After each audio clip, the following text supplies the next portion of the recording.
Maëlie, Lisa, Charlotte, Ninon, Lou, Juliette ou encore Emma ont un rêve, un projet qui les fait vibrer, mais qui semblait jusqu'ici hors de portée. Et puis elles ont écouté Nouvelles Héroïnes, comme toi. Elles ont découvert des parcours inspirants, des femmes qui ont osé. Et petit à petit, elles se sont dit « Pourquoi pas moi ?» Ninon s'entraîne encore plus fort pour intégrer le club de foot féminin de sa ville. Juliette dessine sans relâche pour créer sa première collection de mode. Charlotte prépare son sac à dos pour son tout premier tour du monde.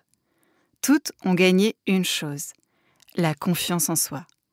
Aujourd'hui, je suis très heureuse de collaborer avec Kiabi, qui accompagne les jeunes pour les aider à prendre confiance, à trouver leur propre chemin et ce qui les rend uniques. Et dans l'histoire que tu t'apprêtes à écouter, notre nouvelle héroïne va nous prouver qu'avec de l'audace, de la confiance et de la détermination, tout devient possible. Place à l'histoire. Nouvelles héroïnes. Salut toi, nouvelle héroïne. Je suis Céline Steyer, celle qui murmure à tes oreilles des récits d'aventures insolites et de dépassement de soi à travers des histoires vraies de femmes qui ont osé faire de leurs rêves une réalité. Des histoires pour t'aider à grandir en confiance et trouver ton propre chemin.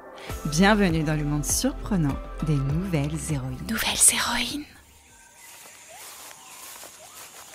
Professeur, attendez-moi! Voyons, est-ce que c'est par ici? Ou peut-être par là? Professeur, ralentissez! Avec toute cette jungle, je n'arrive pas à vous suivre. Qu'est-ce que c'est que ça?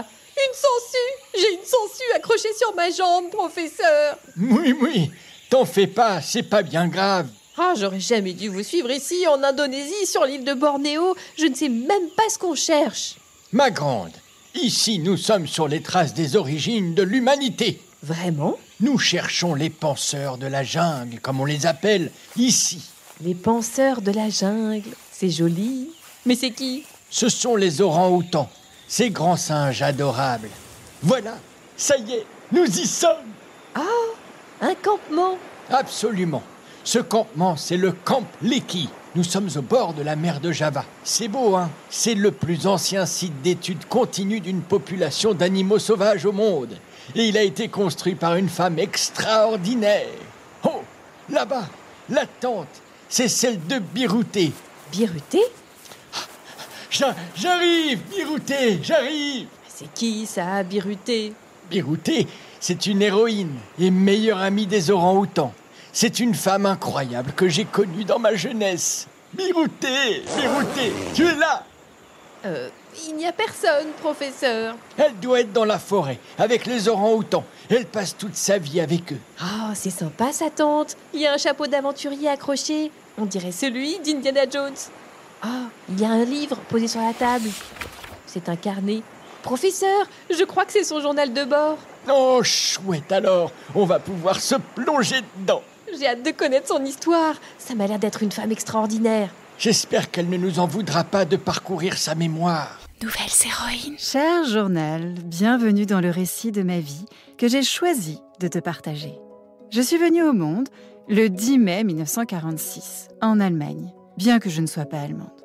Mes parents, Antana et Philomena, originaires de Lituanie, ont fui leur patrie à la fin de la Seconde Guerre mondiale, échappant ainsi à la prise du pouvoir par les soviétiques. Ils ont trouvé refuge en Allemagne, où j'ai émis mon premier cri. Mais c'est au Canada, de l'autre côté de l'Atlantique, qu'ils ont choisi de s'établir, plus précisément à Toronto. Dès mon plus jeune âge, l'immensité des paysages canadiens et ses forêts ont nourri mon âme d'exploratrice. À 6 ans, j'emprunte à la bibliothèque du quartier un livre incroyable qui raconte l'histoire d'un homme et son singe. Je le sens déjà en moi. Plus tard, je serai moi aussi dans la jungle, parmi les singes. C'est marrant, professeur. Son histoire me fait penser à celle de Jane Goodall, l'héroïne des chimpanzés, et celle de Diane Fossé, qui vivait au milieu des gorilles. Absolument. Elles ont toutes les trois un point commun. Leur amour des animaux dès l'enfance, leur fascination pour les grands singes et leur rencontre avec Louis Leakey, un scientifique qui va changer leur destin. Très vite, je me passionne pour la revue scientifique National Geographic.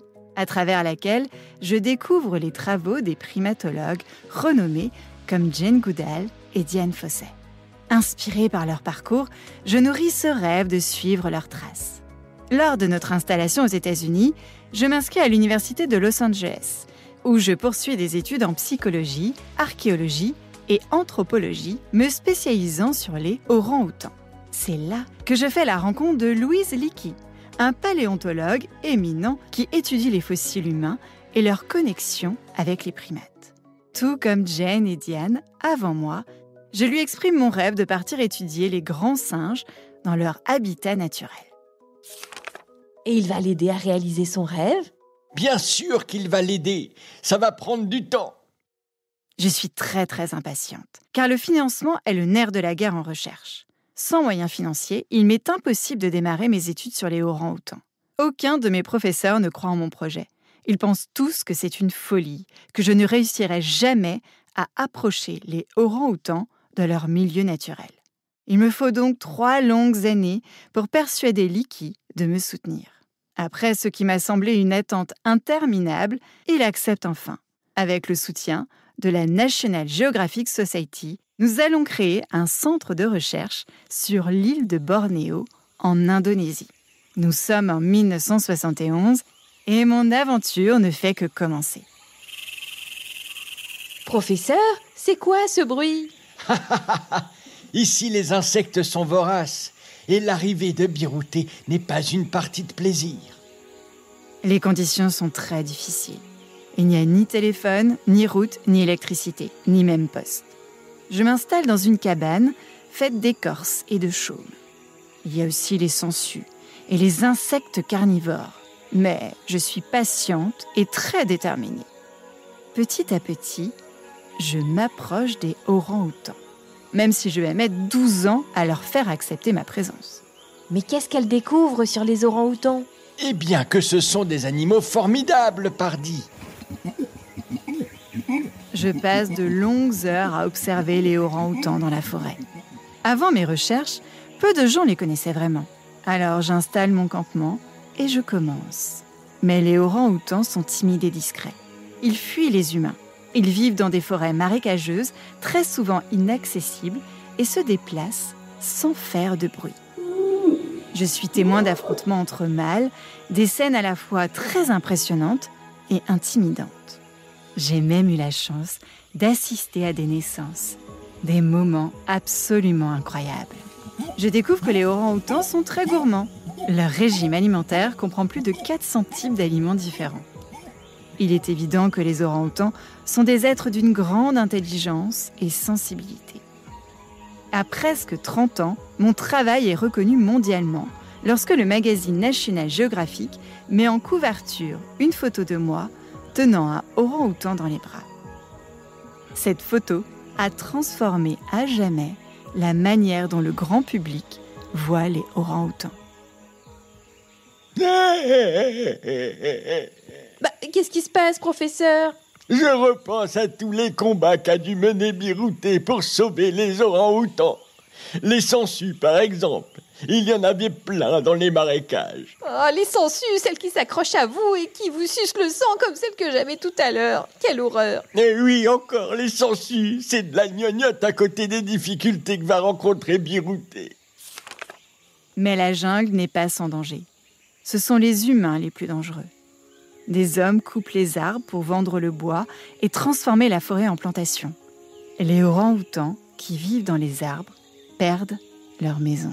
Des bébés orang-outans sont capturés pour être vendus comme animaux de compagnie. Pour les obtenir, les chasseurs tuent souvent leur mère. C'est insupportable. C'est impossible pour moi de rester sans agir.